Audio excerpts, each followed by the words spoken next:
Bonsoir, bienvenue à vous en direct sur Public Sénat. Voici les titres du 22h ce soir. À la veille d'un nouveau sommet européen, François Hollande donne le ton de la position française dans une interview accordée au Monde et à 5 autres journaux européens. Le président évoque sa vision. Union budgétaire et sociale d'abord, l'union politique viendra après. Le chef de l'État esquisse aussi un avenir moins sombre avec une possible sortie de crise de la zone euro. Le pire est passé, dit-il, mais sur quels éléments s'appuie-t-il? On en parle avec notre club d'éditorialistes du mercredi soir.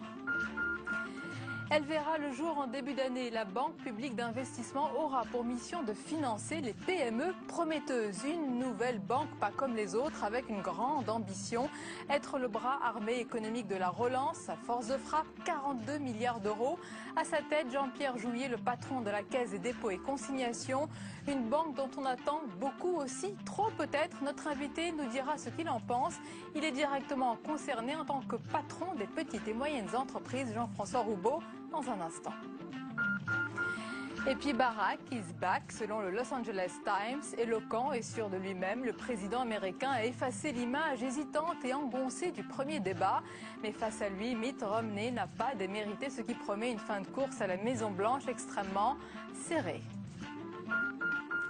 Voilà pour le programme. Merci d'être en notre compagnie ce soir. Et on débute ce journal par cet hommage rendu par François Hollande à la mémoire des victimes tuées le 17 octobre 1961. Ce jour-là, affirme le président, des Algériens qui manifestaient pour le droit à l'indépendance ont été tués lors d'une sanglante répression. La République reconnaît avec lucidité ces faits à l'occasion du 51e anniversaire de ces événements. Et par cette déclaration, la France reconnaît donc officiellement cette tragédie, rompant ainsi un demi-siècle de silence. Dans l'actualité également, au lendemain de l'assassinat de l'avocat Antoine Solacaro, le gouvernement montre ses muscles. Le Premier ministre annonce une directive de politique pénale spécifique à la Corse. Auparavant, le ministre de l'Intérieur, Manuel Valls, et la garde des Sceaux, Christiane Taubira, ont annoncé leur venue sur l'île pour début novembre afin, disent-ils, de s'attaquer à cet affairisme, à ces réseaux et à ces hommes qui tuent. Le rappel des faits, c'est avec Tam Tranui. Consternation dans les rues d'Ajaccio au lendemain de l'assassinat de l'avocat Antoine Solacaro. Les avocats de Lille pleurent l'un de leurs pères. Lors d'un hommage rendu aujourd'hui, ils réclament que l'affaire soit suivie par le tribunal d'Ajaccio et non par la juridiction de Marseille, pour l'instant saisie du dossier. L'ordre des avocats d'Ajaccio se constituera partie civile et demande le dessaisissement d'ores et déjà de la JIRS de Marseille au profit du juge naturel, c'est-à-dire d'un juge d'instruction du tribunal de grande instance d'Ajaccio. Tué hier dans sa voiture, Antoine Solacaro est la 15e victime de règlement de compte sur l'île en un an. Le Premier ministre Jean-Marc Ayrault s'est alarmé aujourd'hui du niveau atteint par la violence criminelle en Corse. Cette situation est insupportable. Le gouvernement est déterminé à agir avec la plus grande fermeté, la plus grande détermination contre ce fléau qui mine la Corse, qui est le crime organisé depuis de longues années. Le gouvernement va élaborer une directive de politique pénale spécifique à la Corse. Alors que Manuel Valls et Christiane Taubira devraient se rendre sur l'île début novembre, le Premier ministre annonce la tenue d'une réunion exceptionnelle lundi. Elle rassemblera pas moins de 5 ministres. Et puis sur ce sujet, je vous propose d'écouter à présent la réaction plutôt à contre-courant de l'ancien ministre de l'Intérieur, Jean-Pierre Chevènement, qui a des mots durs envers l'avocat Solacaro, évoquant les liens entre le banditisme et le nationalisme corse. Jean-Pierre Chevènement est interviewé par nos équipes. Regardez. Maître Solacaro n'était pas seulement une figure du barreau, unanimement saluée pour son talent. C'était une figure de l'indépendantisme,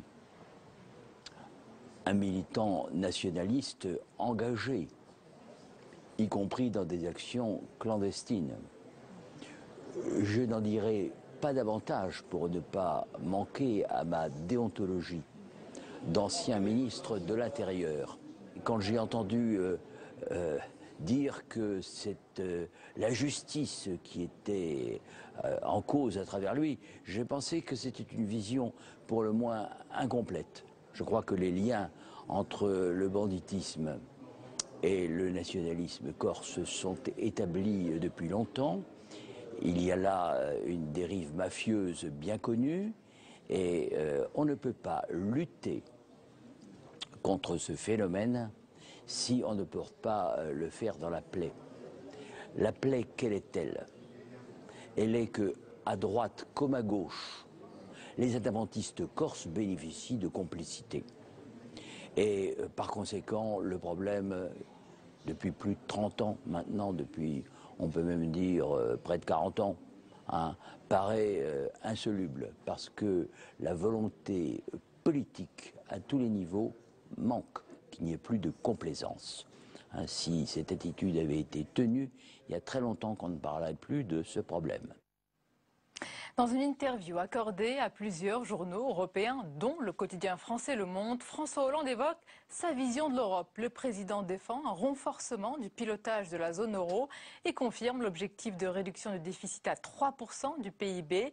Il esquisse aussi un avenir moins sombre pour la zone euro avec une possible sortie de crise. Le pire est passé, dit-il. La droite moque ce soir cet optimisme qu'elle qualifie de méthode Coué. On voit tout cela avec Paul Bouffard. Le pire est passé, François Hollande l'affirme. L'éclatement de la zone euro est derrière nous. Dans une interview au Monde, le président français va même plus loin. L'Union européenne est tout près d'une sortie de crise. Selon lui, les décisions du Conseil européen des 28 et 29 juin ont remis l'Europe sur la bonne voie. Pour l'opposition, François Hollande use de la méthode Coué. Nous sommes loin d'être sortis de crise, notamment en France, pour une seule et unique raison. C'est que nous n'avons pas procédé aux réformes structurelles que d'autres pays qui sont dans une situation plus difficile que la nôtre, par contre, eux ont entamé. Dans les colonnes du journal, le chef de l'État expose sa vision du couple franco-allemand. Pour lui, Angela Merkel dit les choses, il salue sa franchise. Plus loin, il fixe 3 priorités. Régler définitivement la situation de la Grèce, répondre aux demandes des pays s'étant serré la ceinture, enfin, approfondir l'union et l'intégration européenne. François Hollande veut une union politique pour 2014. Qu'est-ce qu'il met dans la balance? Uniquement l'intégration solidaire. Bon, ça c'est encore un exercice sémantique auquel nos partenaires ne comprennent rien. À la veille d'un nouveau Conseil européen, le président de la République milite pour un pilotage plus intégré de la zone euro. Aussi, il prêche pour des sommets mensuels de l'Eurogroupe. Son ambition est grande, permettre la relance économique. C'est la mission assignée à la Banque publique d'investissement dont le gouvernement a présenté l'architecture et les modalités ce matin.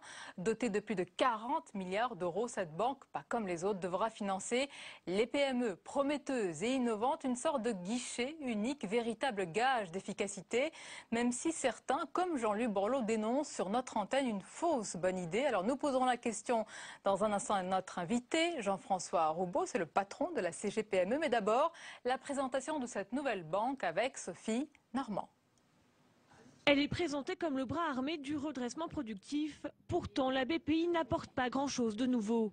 Créée à partir de structures déjà existantes, cette nouvelle entité chapeautera le Fonds stratégique d'investissement, la Caisse des dépôts des entreprises et OSEO, la Banque publique de financement des PME et de l'innovation. La BPI devient ainsi un guichet unique de financement, plus simple et décentralisé. Ce n'est pas un machin parisien, c'est une structure qui associe en un partenariat étroit l'État et les régions au service du développement de notre tissu productif. Nous voulons que 90% des décisions financières de la BPI soient prises en région. La BPI devra à la fois protéger les sociétés implantées dans les régions délaissées par les investisseurs privés et faire émerger de jeunes pousses dans des filières d'avenir. C'est une banque pas comme les autres parce qu'elle aura à cœur d'imaginer une nouvelle doctrine dans l'emploi de ces fonds. C'est une autre approche du risque, plus patiente, moins gourmande. Pour la présider, Jean-Pierre Jouyet, l'actuel président de la Caisse des dépôts. Pas de fonction exécutive pour lui, le pouvoir de direction incombera au directeur général. Un temps pressenti pour le poste, Anne Lauvergeon a été écartée et c'est finalement l'ancien président de Wanadoo, Nicolas Dufour, qui devrait prendre ses fonctions. Tout juste créée, la BPI fait déjà l'objet de critiques. Pour Jean-Louis Borloo, de la BPI à la fois actionnaire et prêteur découleront d'inévitables conflits d'intérêts. Et notre invité ce soir, c'est le président de la Confédération Générale des Petites et Moyennes Entreprises, Jean-François Rebaud. Bonsoir. Bonsoir. Et bienvenue à vous. Donc la Banque publique d'investissement devrait ouvrir son guichet en début d'année, principalement pour les PME que vous représentez. Est-ce que selon vous, c'est la solution pour remédier aux difficultés de financement de ces petites et moyennes entreprises? En tout cas, c'est ce que je souhaite. Je ne sais pas si c'est la solution. Ça dépendra exactement de ce que va faire cette banque publique d'investissement. Ce que je souhaite pour que ça satisfasse nos besoins, c'est que ça finance plus facilement nos entreprises, les très petites entreprises, les moyennes entreprises et les grandes entreprises, enfin les ETI si vous voulez, l'ensemble des entreprises, quels que soient leurs problèmes. Je crois qu'il y a des problèmes de financement à court terme, à moyen terme et à long terme. Si cette banque améliore la situation actuelle où beaucoup de petites entreprises ne trouvent pas le financement pour quelques dizaines de milliers d'euros ou quelques milliers d'euros des fois. Si cette banque ne répond pas à faciliter les investissements de nos entreprises, si elle ne permet pas d'aller plus facilement dans les fonds propres et de participation au capital, alors ça ne marchera pas, mais ne jetons pas l'opprobre avant. Bien sûr. La force de frappe de cette banque, c'est 40 milliards d'euros, c'est conséquent, mais qu'est-ce que c'est par rapport au marché finalement du crédit des PME et TPE qui atteint chaque année 200 milliards d'euros? Oui, enfin le crédit interbancaire est de l'ordre de 180 milliards, mais le crédit interentreprise, lui, il est de 800 milliards. Donc il y a des sommes colossales. Mais c'est moins le montant, parce que les 40 milliards, ça fait quand même de l'argent, si vous voulez, sur les investissements. Rappelez-vous que le fonds d'investissement était de cet ordre-là, de 35 ou 40 milliards. Donc c'est suffisant, selon vous? Oui, c'est pas le montant qui est important. C'est qu'est-ce que l'on va faire, comment on va flécher sur le territoire, sur les entreprises, quelle que soit la taille. C'est ça qui est important. Alors ce qui est important aussi, c'est la gouvernance, parce que la répartition des rôles entre l'État et les régions se pose. Les régions tirent la couverture pour en prendre le contrôle. Selon vous, qui est le mieux placé, justement, pour connaître les problèmes de financement de ces PME? L'État? Les régions? Je vous reprendrai. Je ne suis pas sûr que les régions souhaitent prendre le contrôle ou auront le contrôle de la BPI. J'en suis pas certain. Elles veulent s'asseoir au conseil d'administration. Généralement, quand on le veut, il y aura, je crois, je ne sais pas dans toutes les filles, mais je pense qu'il y aura un conseil d'orientation dans lequel il y aura sûrement 4 personnalités qui représenteront les régions. Mais ça, c'est plutôt positif parce que la proximité de l'entreprise avec sa région fait que la région connaît l'entreprise, si vous voulez. Au même titre que dans cette BPI, il y a Oseo qui a une connaissance vraiment très importante du réseau de ces entreprises. Depuis des années, elle a créé des liens. Les décisions sont prises pour Oseo, en tout cas pour les prêts et les garanties, directement sur le terrain en 24 heures, au plus en 48 heures. Donc il y a une rapidité qu'il faut absolument conserver. Et je souhaite que ces guichets Oseo restent en place pour que les entreprises qui ont pris l'habitude d'aller dans ce circuit-là, le conservent. Et qu'on puisse... en place malgré le guichet unique de la BPI? Je ne sais pas encore, si vous voulez, comment ça va se situer, parce que ce n'est pas encore défini. On va demander au président, à Jean-Pierre Jouyet, et puis surtout au président exécutif, de voir comment il le fait. Mais je vous dis, c'est un souhait de ma part, parce qu'il a fallu des années pour que les entreprises connaissent Oseo. Il ne faudrait pas casser cet outil qui marche très bien. Alors peut-être que cette banque publique d'investissement va venir un petit peu remonter le moral des patrons, des chefs d'entreprise. Laurence Parisot, la patronne du MEDEF, n'y va pas par 4 chemins. Elle dit qu'ils sont en état de quasi-panique, ces chefs d'entreprise. Est-ce que vous partagez le même constat? Je viens de sortir d'une réunion pour vous rejoindre où j'avais 150 chefs d'entreprise. On n'était pas en quasi-panique. Il est vrai que la situation n'est pas simple. Les entreprises ont plus de difficultés qu'il y a 4 ou 5 ans. Les carnets de commandes ont un petit peu baissé. Les difficultés de financement sont plus importantes. Mais entre cela et la situation réelle, il ne faut pas aller trop loin, si vous voulez. C'est assez étrange ce constat qui est différent parce elle dresse un tableau qui est assez noir. Le rythme des faillites s'est accéléré, il y a une défiance généralisée des investisseurs. C'est un discours catastrophiste? Non, je crois qu'il ne faut pas faire de catastrophisme. Il y a des difficultés qui sont plus importantes. Le vrai souci aujourd'hui de nos chefs d'entreprise, c'est qu'ils n'ont pas de vision à moyen ou long terme. Donc qu'est-ce qu'ils font? Ils n'investissent plus, ils n'embauchent plus. Et c'est là où on a besoin d'avoir une stratégie.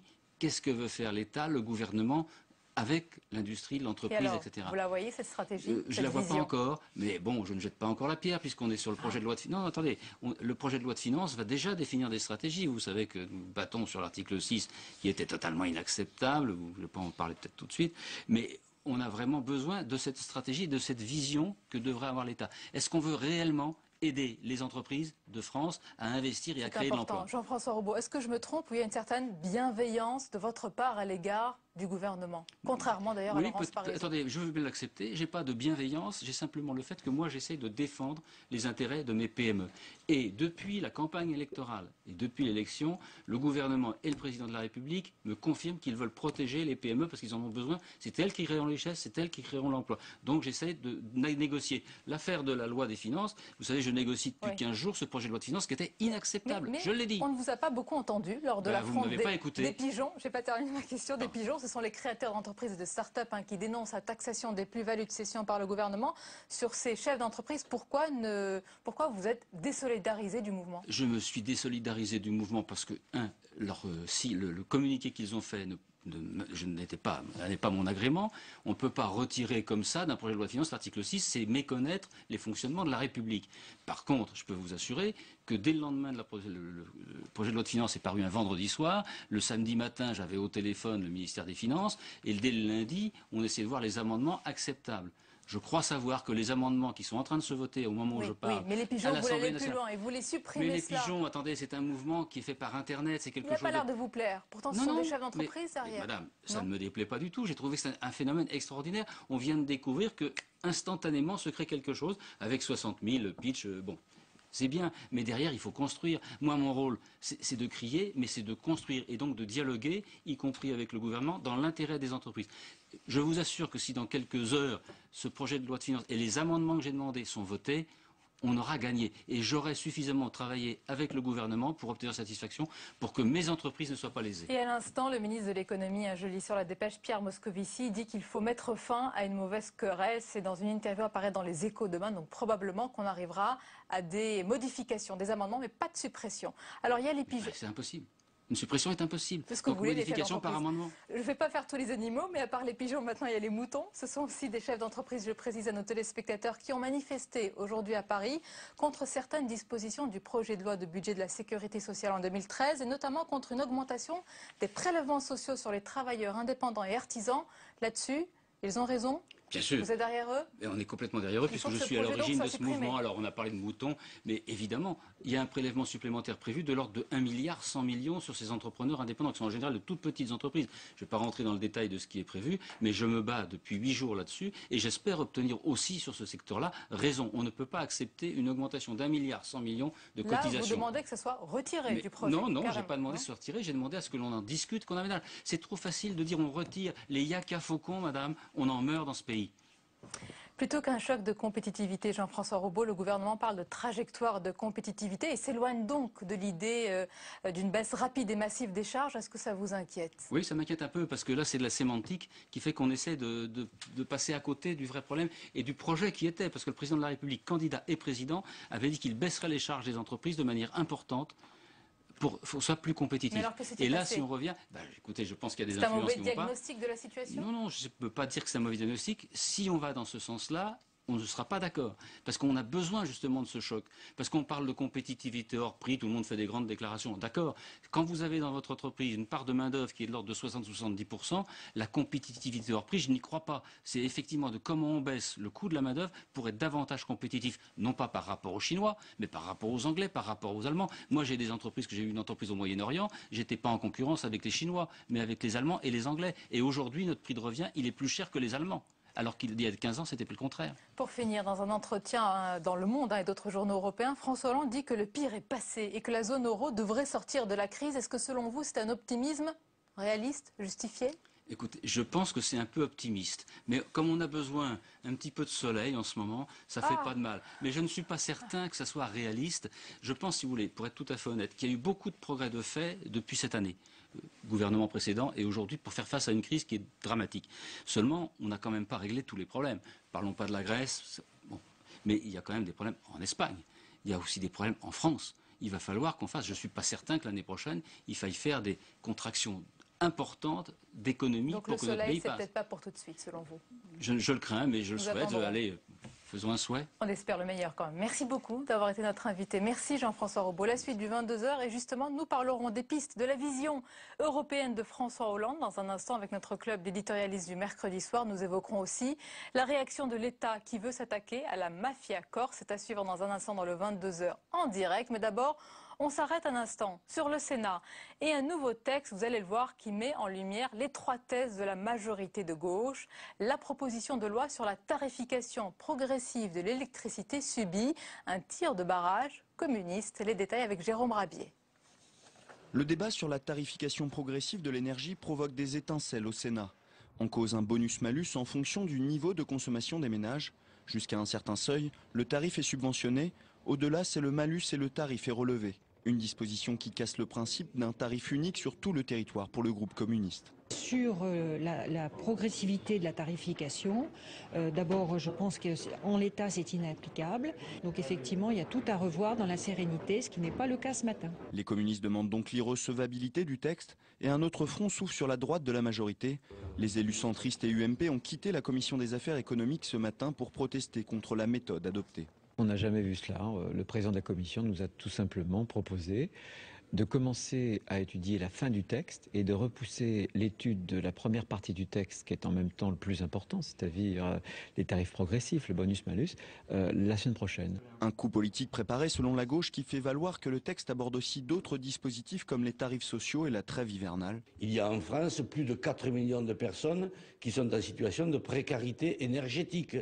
Alors on peut considérer qu'on peut faire des coups politiques, ou comme nous pensons qu'il y a urgence d'agir, de faire adopter des dispositions pour protéger ces gens. L'ensemble sera rediscuté la semaine prochaine en commission avant son arrivée dans l'hémicycle le 30 octobre. Si la droite, les centristes et les communistes maintiennent leur position, le texte déjà voté par l'Assemblée nationale risque d'être rejeté au Sénat. Et à présent, tout ce qui vous a échappé dans le reste de l'actualité, c'est le tour de l'info de Cécile Sixou avec notamment, vous allez le voir, ce rapport sur les dernières minutes de Kadhafi. Regardez.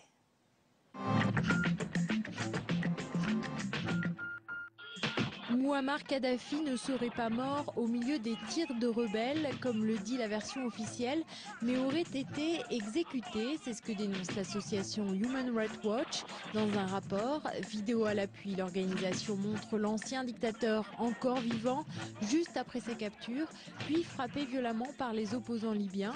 Ce n'est qu'après ces violences que sa mort est vraiment constatée. Toujours selon l'ONG, les rebelles auraient également tué sommairement 66 personnes. Quand on parle désert médical, on pense souvent au manque de médecins dans les zones rurales. Pourtant, même dans les grandes villes, certains patients n'ont pas accès aux soignants, faute de pouvoir payer les dépassements d'honoraires. C'est ce que dénonce UFC Que Choisir, qui était auditionné aujourd'hui par le groupe de travail sénatorial sur la présence médicale sur le territoire. À Paris, vous allez trouver des plaques de gynécologues partout dans les rues, mais la plupart vont faire des dépassements d'honoraires. Et donc, si l'on regarde uniquement les médecins qui ne font pas de dépassement, l'offre est trop faible par rapport à la population. Et en réalité, les Parisiennes, de même que les personnes qui peuvent habiter dans des zones plus désertiques, vont avoir des problèmes pour se soigner, pour trouver des médecins. Par ailleurs, à noter une première en France, Médecins du Monde va ouvrir une mission en Auvergne pour combler les besoins médicaux. Dès le mois de novembre, les collectivités locales pourront se tourner vers la banque postale si elles veulent effectuer des prêts. Son président Philippe Val prévoit de leur mettre à disposition 1 à 2 milliards d'euros. La mesure est mise en place en attendant la création d'une nouvelle banque et après le retrait de Dexia en difficulté. La banque qui jusque-là finançait les collectivités locales devrait être démantelée en janvier prochain. François Hollande n'est pas tombé dedans quand il était petit. C'est d'ailleurs bien ce que déplore Luce en une de Charlie Hebdo qui lance un appel pour la légalisation du cannabis par tout à tous.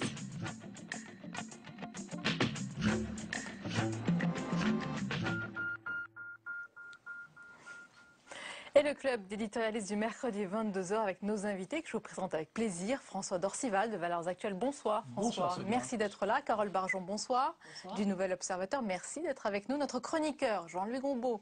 Bonsoir Sonia. Bonsoir Jean-Louis. Et puis celui qui tous les mercredis soirs met un peu beaucoup d'humour, de douceur dans ce monde, non pas de brut, mais ce monde politique et économique. Hervé Baudry, bonsoir. Bonsoir Sonia. Merci d'être là Hervé. Alors, merci. Messieurs, madame, nous allons commencer par Hollande, l'optimiste. Jean-Louis Gombaud, il y a eu la promesse d'inverser la courbe du chômage d'ici 1 an. Et maintenant, il y a cette autre projection au niveau européen, une sortie de crise de la zone euro tout près. Est-ce que cet optimisme, il est justifié ? Alors si on voit bien que le propos de M. Hollande ne porte pas sur la question de la conjoncture économique.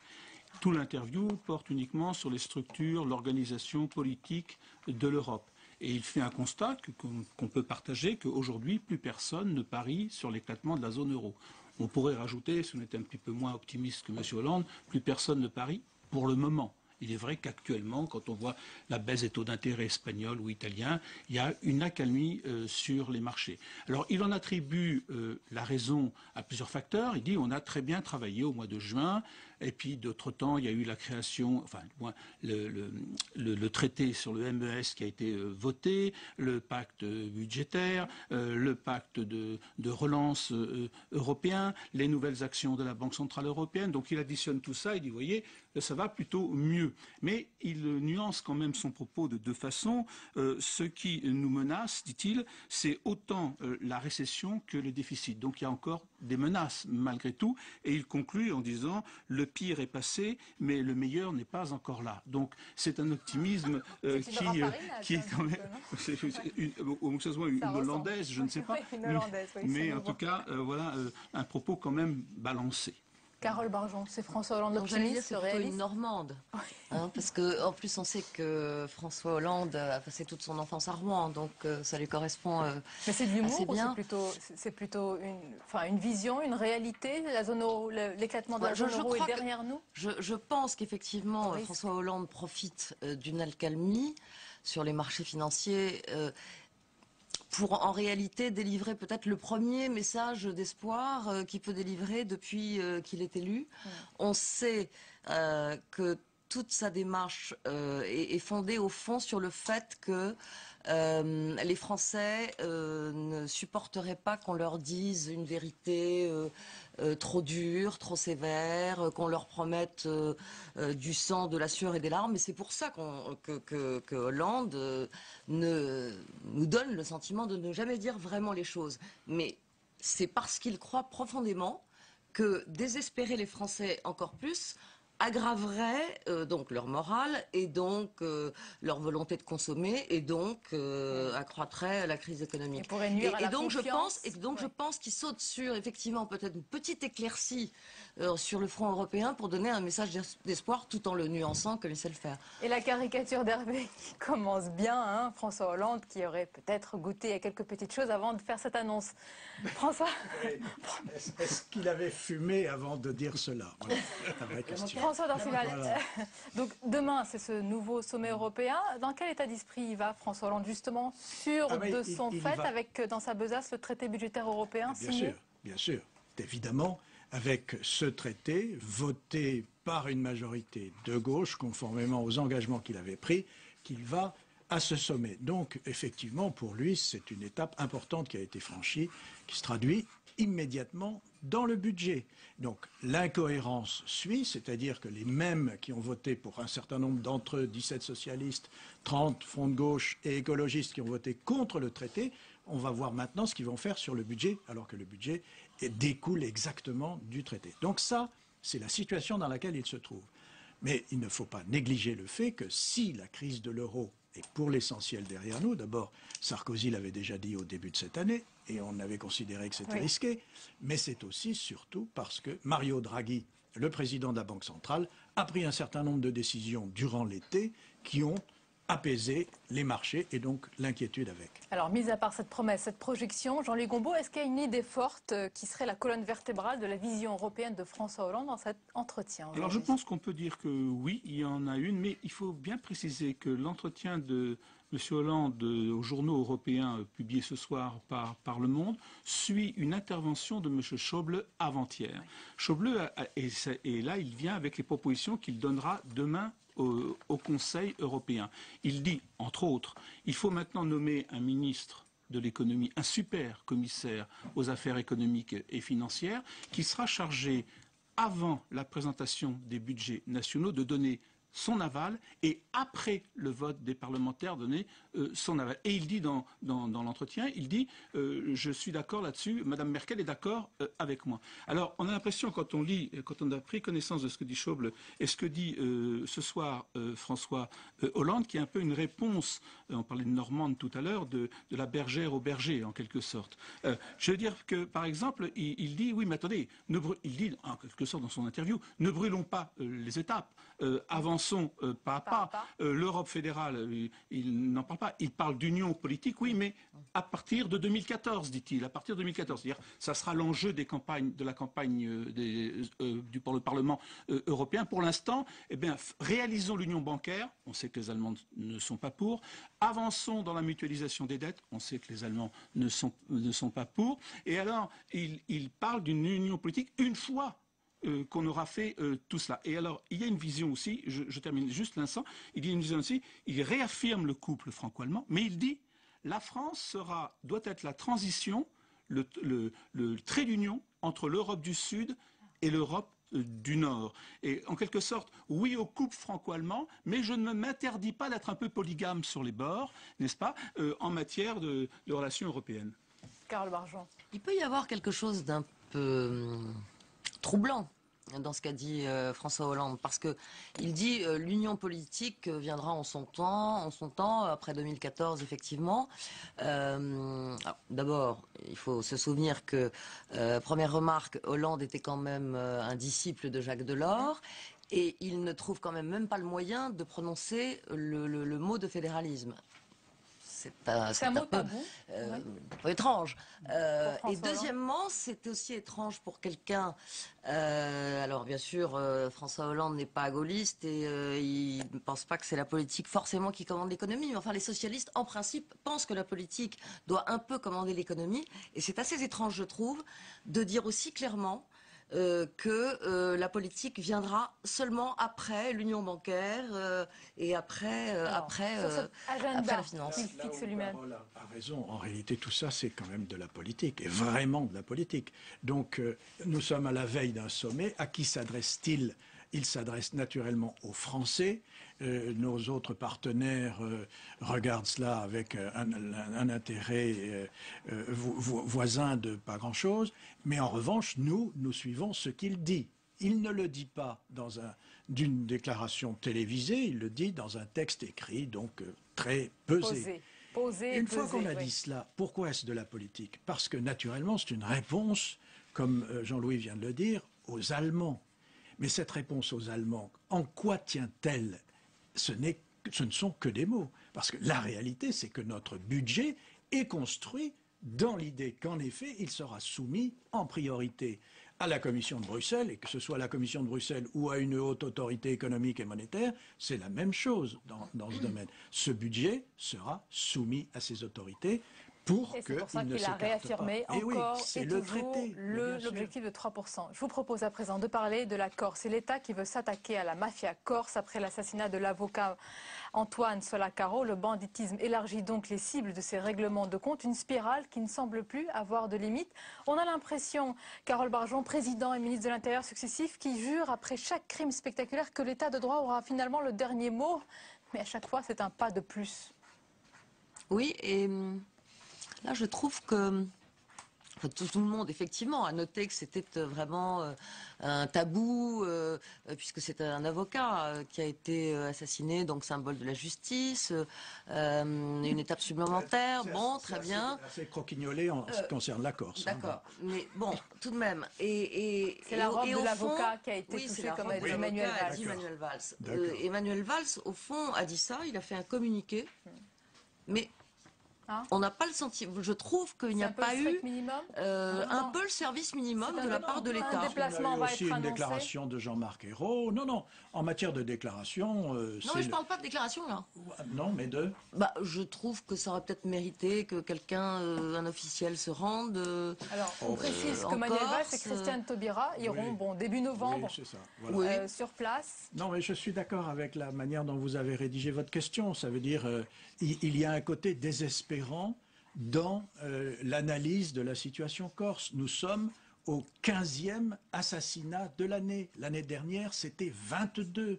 Et donc, vous avez là un avocat. Alors, un avocat, donc ça fait du bruit. Comme il y a 15 ans, c'était le préfet Erignac. Mais vous avez des élus, vous avez des enseignants, vous avez... Et des on gens, ne peut pas dire que l'État est un spectateur impuissant mais bien sûr que si. Territoire. Mais naturellement, il n'a pas pris les moyens. Bien sûr que si. Ah bon, mais quels sont les moyens, vous avez justement tout à l'heure interrogé Jean-Pierre Chevènement, il vous a dit des choses terribles, mais hélas, qu'en pensez-vous d'ailleurs? Il fait un lien entre banditisme et nationalisme.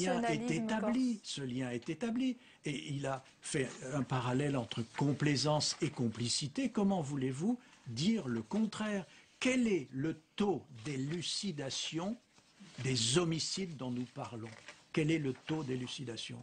Voilà. Pourquoi est-ce que, tout spécialement en Corse, qui est, selon l'ancien maire de Sartène, la zone la plus criminogène d'Europe. Vous vous rendez compte? La zone la plus criminogène d'Europe. Pourquoi est-ce qu'en Corse, le taux d'élucidation des affaires est beaucoup moindre qu'à Marseille? Mais malgré des bataillons de policiers, de CRS, de gendarmes qui quadrillent ce territoire de la République, il n'y a pas encore le début d'une solution.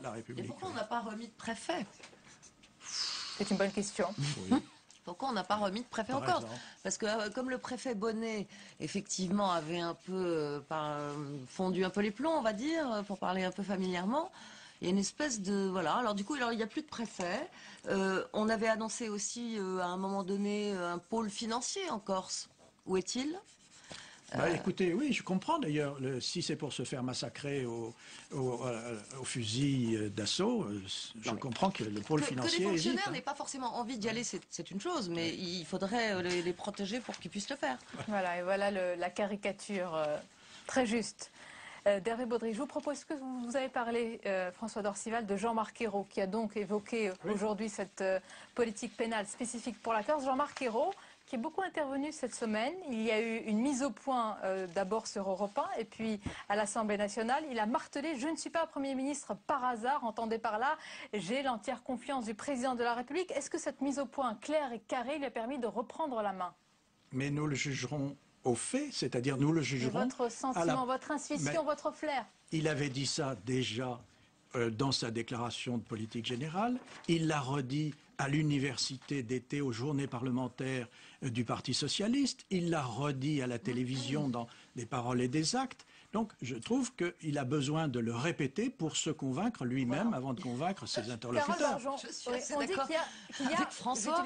C'est un peu un problème quand on est obligé de dire « j'ai l'entière confiance du Président de la République ». Parce que la vérité, c'est qu'on a un tout petit doute là-dessus. Et bah oui, parce que tout de même, il aura fallu... 1 mois et demi peut-être, pour qu'on commence à dire et à écrire que l'Élysée avait recadré des ministres qui s'étaient autorisés à critiquer le chef du gouvernement à la fin du mois d'août. Il n'est pas à la aidé, fin du mois d'août, pardon. Carole Barjon, nous sommes mi-octobre. C'est un petit peu la danse du scalp autour du Premier ministre, si on peut se permettre, parce que certains poids lourds du gouvernement n'y vont pas de main morte aussi pour le déstabiliser. Oui, mais est-ce qu'ils se sentent autorisés à le faire? C'est toute la question. Si vous voulez. On dit qu'il ne tient pas ses troupes, mais il est difficile de tenir ses troupes si les dites troupes, c'est-à-dire les ministres, parce qu'il y a aussi la question des parlementaires, mais on en parlera peut-être tout à l'heure, mais si les ministres ont une relation directe avec l'Élysée, qui les autorise à avoir cette relation directe, et que donc ils se sentent autorisés, au fond, à s'exprimer, et éventuellement à critiquer le Premier ministre. Au prochain couac, c'est quick. C'est très quick d'ailleurs. C'est ce qu'il a dit, c'est juste. Mais rappelez-vous, le 17 mai, le premier Conseil des ministres, tout le monde autour de la table du Président de la République et du Premier ministre. Ils signent tous une charte de déontologie. Et que dit cette charte de déontologie? Elle dit, je ne dirai rien de différent du Président de la République, je le jure. Eh bien oui, une fois que la décision est prise, on ne s'en écarte pas, sauf à alimenter, disait le texte, le scepticisme de l'opinion. Carole Barjon a parlé des parlementaires. Est-ce qu'il y a un manque de culture présidentielle parce qu'on n'a pas l'habitude, peut-être à gauche, de ce rassemblement derrière un chef? Est-ce qu'il y a plutôt une culture parlementaire? Et d'opposition. D'ailleurs, mais Jean-Marc Ayrault leur avait dit, il faudrait quand même que vous vous rendiez compte que vous n'êtes plus dans l'opposition, mais qu'on exerce désormais toutes les responsabilités. Moi, je crois qu'il y a aussi autre chose. C'est que, je ne sais plus si c'est Rocard ou qui disait qu'au fond, souvent, les majorités étroites sont plus faciles à gérer que les majorités larges. Et là, c'est vrai que la gauche a tous les pouvoirs. Elle est majoritaire à l'Assemblée, au Sénat, dans les régions, l'Élysée, Matignon, les régions, et au fond, il y a, c'est vrai, des nouveaux députés qui veulent pas être des godillots, chacun veut donner son avis, et peut-être le fait d'avoir le sentiment d'avoir une majorité aussi large, au fond, peut rendre un peu imprudent. Mais il y a aussi un nouvel aspect avec l'arrivée de François Hollande sur sa manière de faire par rapport à celle de M. Sarkozy. Parce qu'en réalité, Sarkozy s'exprimait sur tous les sujets. Donc les ministres, effectivement, sur le sujet de l'intérieur, sur l'éducation, ils s'exprimaient sur tout. Ce que ne fait pas François Hollande. Donc les ministres se sentent quelque part autorisés à s'exprimer un petit peu n'importe comment. Je prends l'exemple de Payon. Je prends également l'exemple de Cahuzac, qui a dit qu'il était favorable à la demi-redevance sur la maison secondaire la veille même où le Premier ministre dit qu'il n'accepte pas cette disposition. Et donc, ce que je veux dire, c'est qu'il y avait, chez M. Sarkozy, il occupait tout le terrain, ce qui fait qu'il n'en laissait aucun à son gouvernement, aucun terrain à son gouvernement. Et donc, à partir de là, tout le monde se taisait et lui, il menait sa barre. Si je peux me permettre, un petit peu sévère. Vous êtes un petit peu sévère ce soir. François Dorcel, est-ce que les flottements dans un gouvernement, ce n'est pas classique en début de mandature? Il y a une période de rodage. Souvenez-vous, entre Nicolas Sarkozy et sa majorité tenue par Jean-François Copé, il y en avait eu Chirac. Et vous vous souvenez, Madeleine, renvoyé au bout de 4 mois. Il y avait aussi Jean-Pierre Chevènement et toutes ces démissions. On ne les compte plus. Il y a toujours eu cette période de rodage. 3. C'est pas mal quand même, non? Pour un ministre. Bien sûr qu'il y a une période de rodage, mais c'est une période de rodage d'autant plus nécessaire que parmi les 39 ministres, il y en a 5 qui ont l'expérience ministérielle. Et donc, il y a beaucoup de nouveaux, et comme dit M. Roland Dumas, qui lui a de l'expérience, un certain nombre de farfelus. Carole Barjot, je voulais vous faire réagir à ce qu'on a lu sur Vincent Payon, qui a eu droit, dit-on, à une engueulade maîtrisée de l'Élysée. C'est quoi cet oxymore? Est-ce qu'on peut... Non mais c'est sérieux, est-ce qu'on peut engueuler calmement? Vous demanderez à Jean-Pierre Chevènement, qui est spécialiste des oxymores, ou de l'analyse des oxymores. Non mais je crois que... Oui, on a du mal à sanctionner, on a du mal à... Oui, parce que honnêtement, la sortie de Vincent Payon est proprement incroyable. Quand on est ministre de l'Éducation, c'est grave, quoi, c'est vraiment grave. Et... l'engueulade maîtrisée, je trouve que c'est un minimum. On saura peut-être plus tard si Jean-Marc Ayrault a demandé la tête de Vincent Payon et s'il l'a demandé, est-ce qu'il ne l'a pas obtenu? Bon, non, mais je crois pas. C'est probablement un peu tôt parce qu'au bout de 4 mois, ça ferait vraiment très désordre. Il n'a rien demandé de tel. Mais... Il n'a rien demandé de tel. Je ne le crois pas. Comment voulez-vous... Mais il aurait peut-être dû. Mais comment voulez-vous faire autrement que d'une engueulade maîtrisée, comme vous le dites très bien, à l'égard de Vincent Payon, alors que l'on n'a rien dit à Cécile Duflot, dont les troupes votent contre le président de la République, c'est-à-dire contre le traité européen. À partir de ce moment-là, vous ne pouvez plus rien exiger d'une majorité qui se dit qu'après tout, elle peut y aller. C'est vrai. On va terminer aussi avant la revue de presse, sur la vitesse et l'amplitude de la dégringolade du couple exécutif dans les sondages. On rappelle que Nicolas Sarkozy et François Fillon ont baissé moitié moins vite et moitié moins fort que ça n'a été le cas pour François Hollande et Jean-Marc Ayrault. Est-ce que, comme le dit d'ailleurs François Hollande, c'est l'impatience des Français? Est-ce qu'il n'y a que cela vraiment? Carole Barjot et puis Jean-Luc Combeau. Non, moi je ne crois pas que ce soit forcément de l'impatience. Je pense que c'est un désarroi. À ce point, déjà? Si vous voulez, c'est vrai que François Hollande a fait un grand discours en rentrant de vacances, fin août, où il disait que la crise était grave. Mais extrême. Oui, d'une extrême gravité. Bon. Entre nous, on aurait attendu qu'ils le disent peut-être en juin. Mais après ça, il ne nous a pas vraiment expliqué précisément par quoi allaient passer les mesures de rigueur. On sait qu'il y aura des hausses d'impôts, mais tout ça n'est pas très pédagogique, je dirais. Je pense que le mot désarroi est plus vrai que le mot, par exemple, déception. Parce qu'il n'y a pas une déception dans le sens où, 4 mois, on ne peut pas être vraiment... Mais par contre, il y a un désarroi. Le robot le disait tout à l'heure, ici même, les PME ne savent pas où on va. Et donc, il y a ce problème d'un dégagement de l'avenir même proche. Et je vous propose, comme tous les mercredis à présent, la revue de presse des hebdos avec d'abord Le Point qui titre sur le système Hollande, ses manies, ses chouchous, sa vie quotidienne à l'Élysée. Alors quelles sont ses habitudes? On apprend par exemple qu'il arrive en général à 8h30 à l'Élysée et qu'il a déjà lu toute la presse et écouté les éditorialistes de renom à la radio. Rien ne lui échappe selon Le Point. On découvre comment il travaille avec ses collaborateurs et ses conseillers. On saura tout dans Le Point. Le Nouvel Observateur à présent qui consacre sa une à l'Amérique qu'on aime et celle qui nous fait peur. C'est un spécial États-Unis au lendemain d'un duel plutôt gagné par Barack Obama. Barack is back, a titré le Los Angeles Times, même si Mitt Romney s'est bien défendu. Et puis, valeurs actuelles, avec cette question, mais où est passé le président François Dorcival se pose la question, silence au sommet, flou à tous les étages, vision assez noire d'un ciel sombre. Peut-être l'éclaircie plus tard, on le saura. En tous les cas, merci beaucoup d'avoir été nos invités. C'est la fin de ce journal. Restez avec nous dans un instant. Votre émission Déshabillons-les autour ce soir de Jean-François Copé. Je vous souhaite une belle soirée. Je vous dis à demain avec plaisir.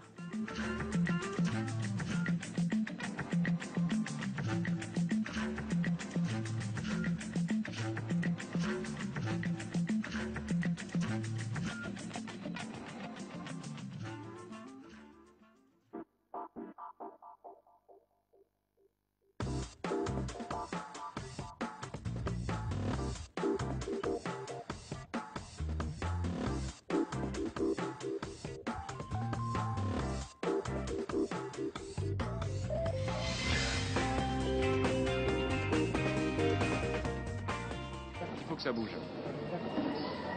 Non mais c'est vrai, hein. Vous savez, il faut faire du bouche-oreille, hein, parce que les petits jeunes, il faut qu'on se batte un peu, hein, pour faire bouger les choses en politique, à Meaux ou ailleurs, hein, faut y aller. Hein. Faut que ça bouge, disait-il en 1995 lors de sa campagne à Meaux. Ce slogan est-il toujours celui de Jean-François Copé? Parle-t-il vraiment des vrais problèmes aux vrais gens, comme il prétend le faire? Et sa stratégie de communication façon droite décomplexée ne risque-t-elle pas de lui jouer des tours? Cette semaine, nous déshabillons en tout bien, tout honneur, Jean-François Copé, qui nous a reçus à l'UMP. Jean-François Copé, bonjour. Bonjour. Alors vous êtes aujourd'hui en compétition avec François Fillon pour prendre la tête de l'UMP. La campagne est dure, les médias en rendent compte tous les jours. Mais sur le plan humain, vous vous connaissez bien. Quelle est la principale qualité que vous lui reconnaissez, celle que vous lui enviez éventuellement? Écoutez, c'est quelqu'un qui est en fait dans le contact quotidien extrêmement aimable. Et nous avons toujours eu des relations qui étaient extrêmement cordiales, même si nous avons parfois des désaccords, et je trouve que c'est plutôt agréable. Et son principal défaut? Ah, écoutez, vous m'en demandez beaucoup. Je ne suis pas un spécialiste de la publicité comparative, hein. Voilà, donc je suis heureux de vous avoir dit l'une de ses qualités. Alors, il y a les journalistes qui, eux, sont experts en publicité comparative, voilà, paraît-il. Alors justement, on en a interviewé un qui vous connaît bien, Frédéric Dumoulin, et il parle de votre relation avec François Fillon à partir d'un petit extrait qui peut paraître anecdotique, on va le voir, mais qui marque, paraît-il, un moment charnière dans votre relation avec François Fillon. On est fin 2010 et François Fillon tient son discours de politique générale. Quelques images et son commentaire, je vous montre. Je vous le dis, nous allons continuer à réformer.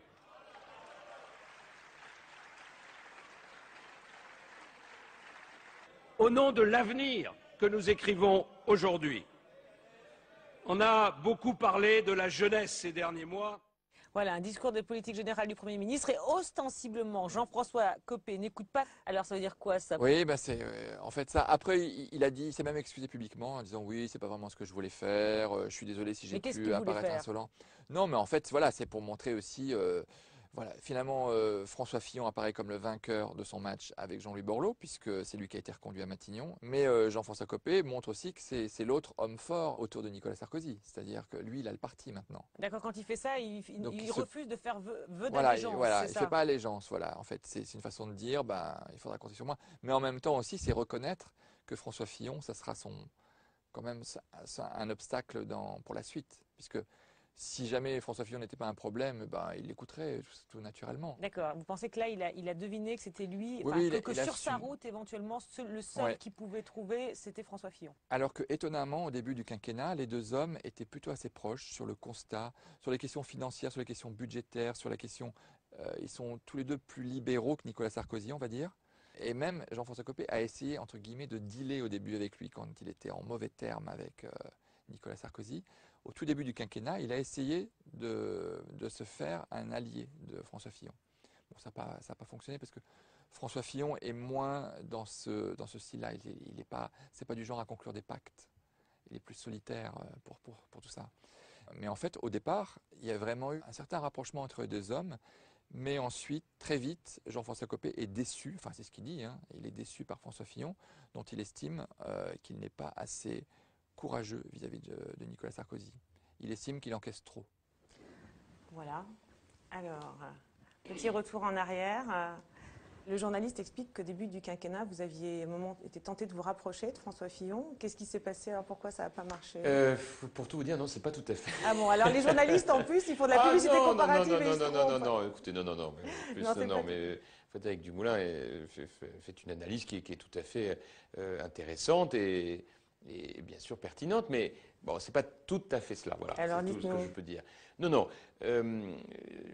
C'est vrai que nous avons des tempéraments très différents, François Fillon et moi, et que pour ce qui me concerne, j'ai toujours été attentif à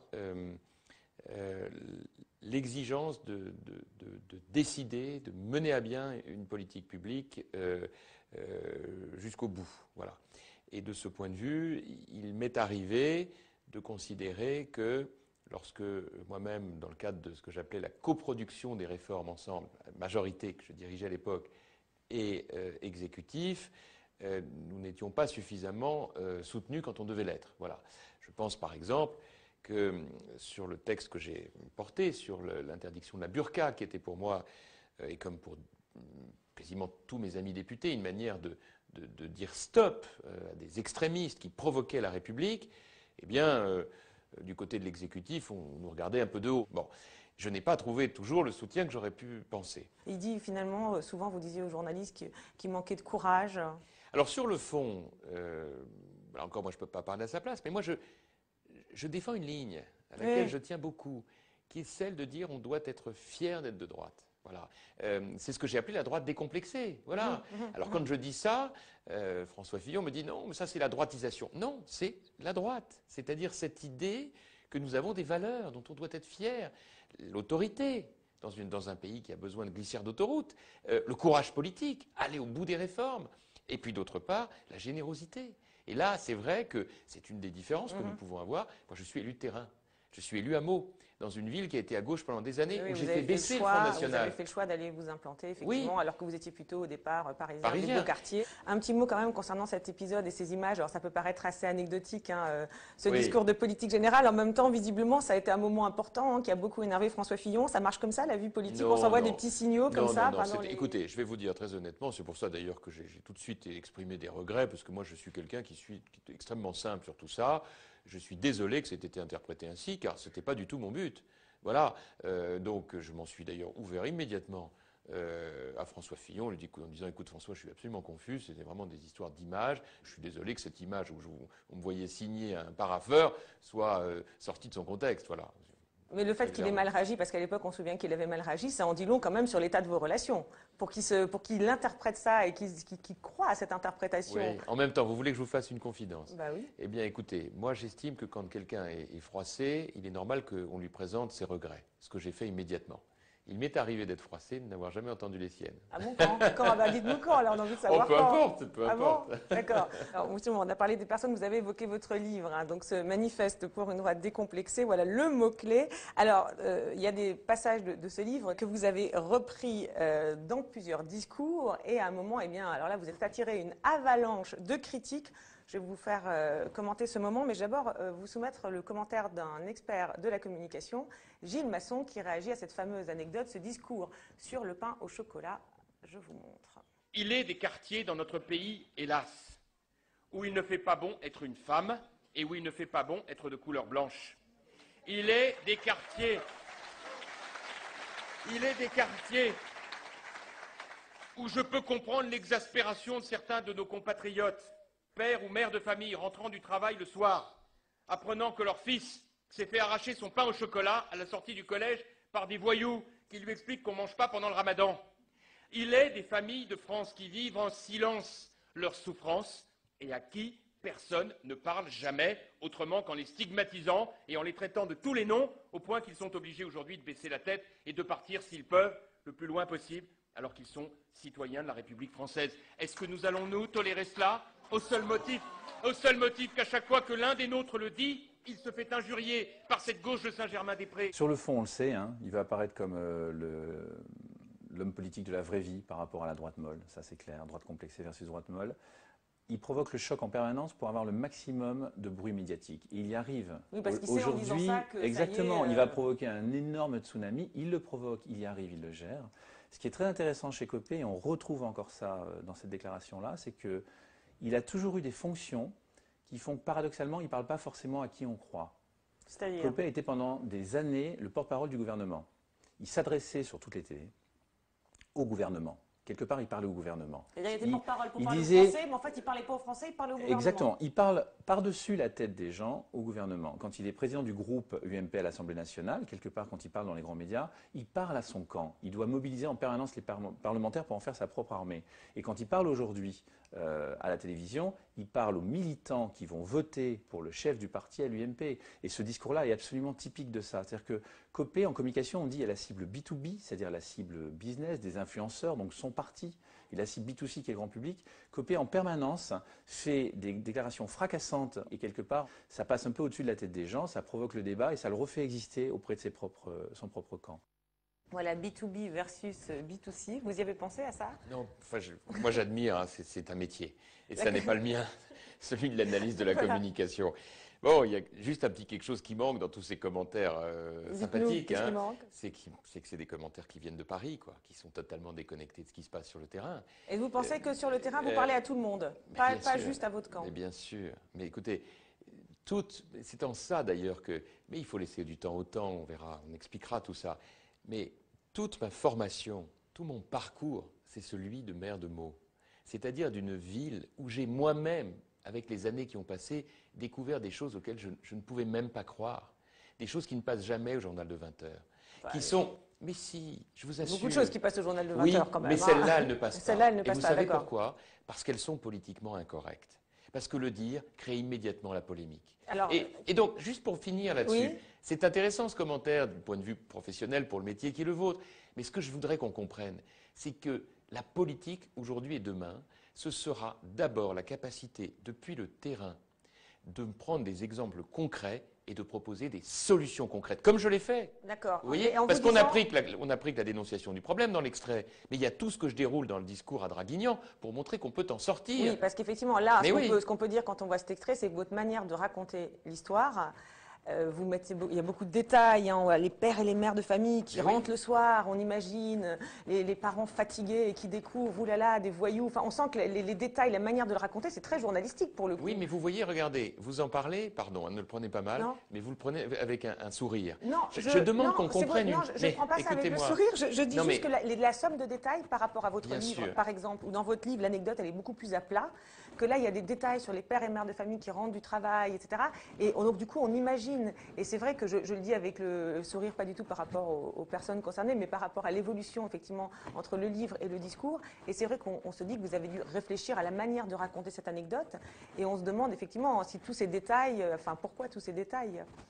Est-ce que c'est pour faire vivre la... Après, il y a une question de pédagogie.